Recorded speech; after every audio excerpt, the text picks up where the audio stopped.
Good evening everyone. आज हम infinitive का प्रयोग सीखेंगे। इन्फिनेटिव का अर्थ होता है टू। इन्फिनेटिव को हम टू से प्रदर्शित करते हैं।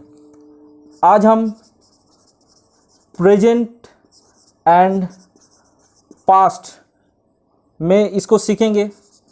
इसका सेंटेंस का स्ट्रक्चर जो होगा, सब्जेक्ट हैज या हैव, ये प्रेजेंट के लिए हो जाएगा और हैड का प्रयोग पास्ट के लिए होता है। उसके बाद इन्फिनिटिव जिसे हम टू से प्रदर्शित करते हैं। उसके बाद वर्ब रहेगा। एक एग्जांपल से समझते हैं।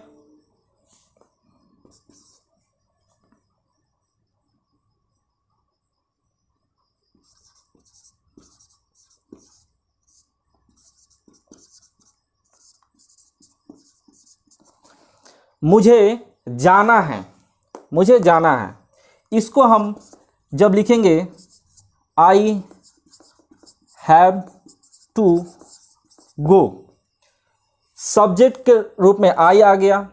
ये चूंकि प्रेजेंट में है इसीलिए हैव का प्रयोग किए, आई के साथ हैव का प्रयोग।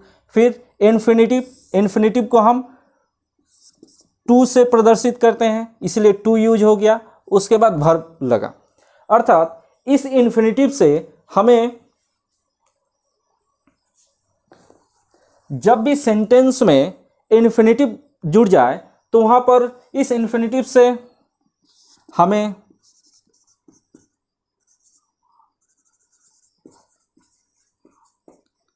आवश्यकता,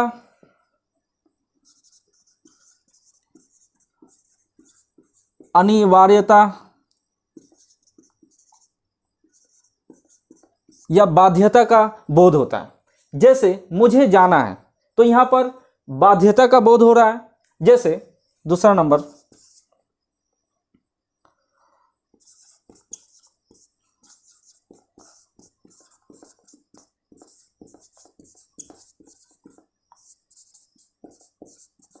जैसे राम को पत्र लिखना है तो ये राम के लिए आवश्यकता है या अनिवार्यता है या बाध्यता है। तो यहां पे होगा Ram has to write letter. तो राम के लिए यहां पर बाध्यता है, राम को पत्र लिखना है। तीसरा नंबर एग्जांपल,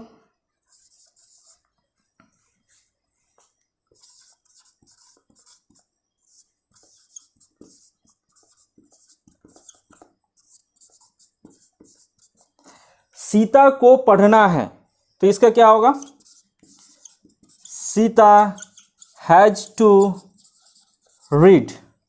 तो इस प्रकार इन्फिनेटिव का प्रयोग हम वहां करते हैं जहां पर आवश्यकता या अनिवार्यता या बाध्यता को दर्शाना हो। जैसे मुझे जाना है, I have to go. Ram को पत्र लिखना है, Ram has to write letter. Sita को पढ़ना है, सीता हैज टू रीड। अब पास्ट का एग्जाम्पल देखते हैं।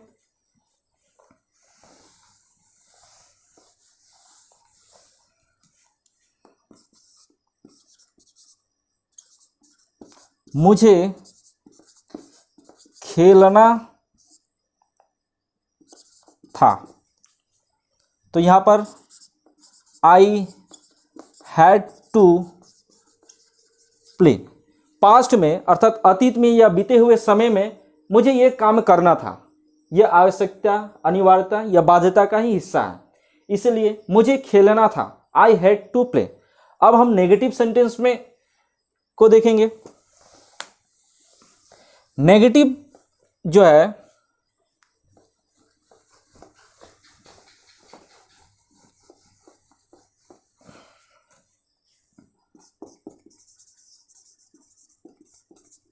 नेगेटिव में सब्जेक्ट हैज या हैव, फिर पास्ट के लिए हैड, उसके बाद इन्फिनेटिव में टू, उसके बाद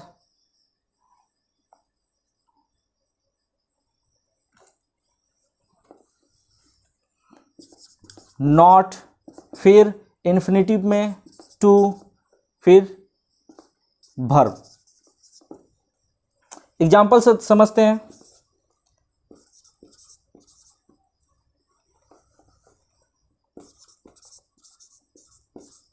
मुझे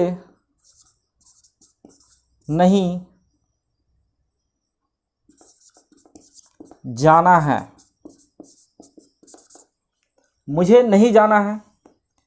आई हैव नॉट टू गो। दूसरा नंबर एग्जाम्पल,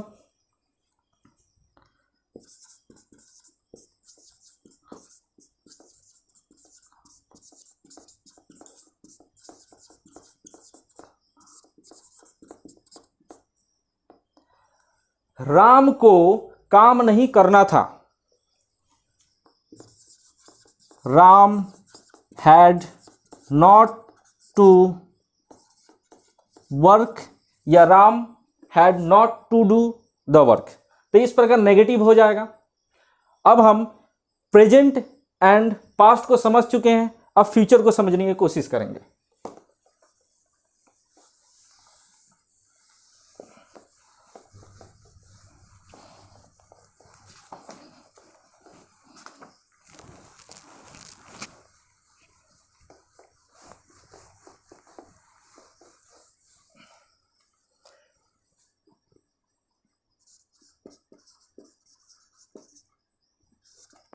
फ्यूचर के सेंटेंस का स्ट्रक्चर सब्जेक्ट, विल या सेल, विल या सेल का प्रयोग होगा, फिर हैव का प्रयोग होगा, फिर इन्फिनेटिव एंड वर्ब। इसे एग्जाम्पल से समझते हैं। मुझे पटना जाना पड़ेगा। यहां पर पटना जाना अनिवार्य है या बाध्य है या आवश्यक है, इसीलिए यहां पे हम इन्फिनेटिव के प्रयोग के साथ समझेंगे। आई, चूंकि हम जानते हैं सेल का प्रयोग आज करीब करीब नहीं किया जाता है, इसलिए हम हर जगह विल का प्रयोग करेंगे। आई will have to go Patna. I will have to go Patna, मुझे पटना जाना है, टू पटना। उसके बाद मुझे यह काम करना है,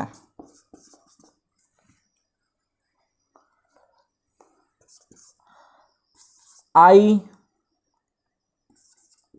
will have to do this work. Future में कोई ऐसी घटना जो अनिवार्य रूप से होना हो या आवश्यक रूप से होना हो या काम को करने का बाध्य हो, वहां पर हम इन्फिनेटिव का प्रयोग कर सकते हैं। जैसे मुझे पटना जाना पड़ेगा, I will have to go to Patna, या I shall have to go to Patna. Similarly मुझे यह काम करना है, I will have to do this work. काम करना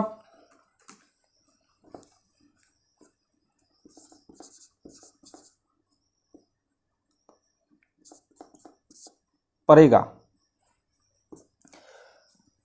इसी प्रकार हम नेगेटिव इसका देखेंगे।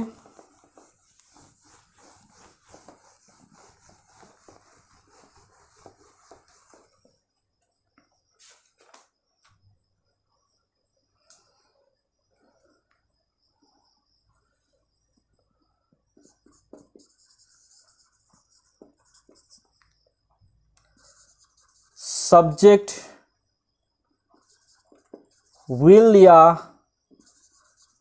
सेल, फिर नॉट, फिर हैव, उसके बाद टू इन्फिनेटिव, फिर वर्ब। एग्जाम्पल से समझते हैं।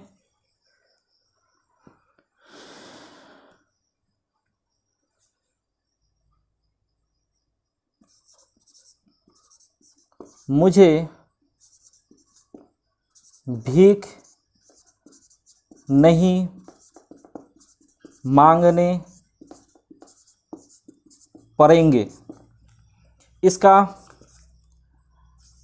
आई विल या सेल, आप दोनों में से कोई यूज कर सकते हैं। आई विल या shall not have to beg, मुझे भीख नहीं मांगनी पड़ेगी। इसी प्रकार इंट्रोगेटिव को समझने के लिए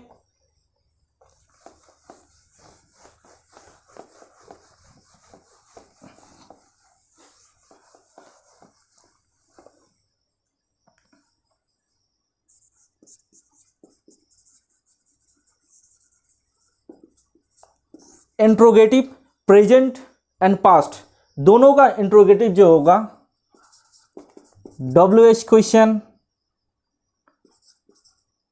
हैज या हैव प्रेजेंट के लिए हो जाएगा, हैड पास्ट के लिए हो जाएगा। उसके बाद सब्जेक्ट आएगा, सब्जेक्ट आने के बाद नॉट यदि सेंटेंस में हो तो यूज करेंगे वरना नहीं करेंगे, फिर इन्फिनेटिव, फिर वर्ब। यहां से लेकर यहां तक यस नो क्वेश्चन होगा, यस या नो क्वेश्चन। और WH क्वेश्चन जैसे एग्जाम्पल से समझते हैं। क्या राम को स्कूल जाना है? तो ये यस या नो क्वेश्चन है जिसका जवाब हाँ या ना में मिल जाएगा। तो क्या होगा, क्या राम को, तो सब्जेक्ट के अनुसार हम हैज या हैव यूज करेंगे। तो यहाँ पे क्या होगा, हैज राम, हैज राम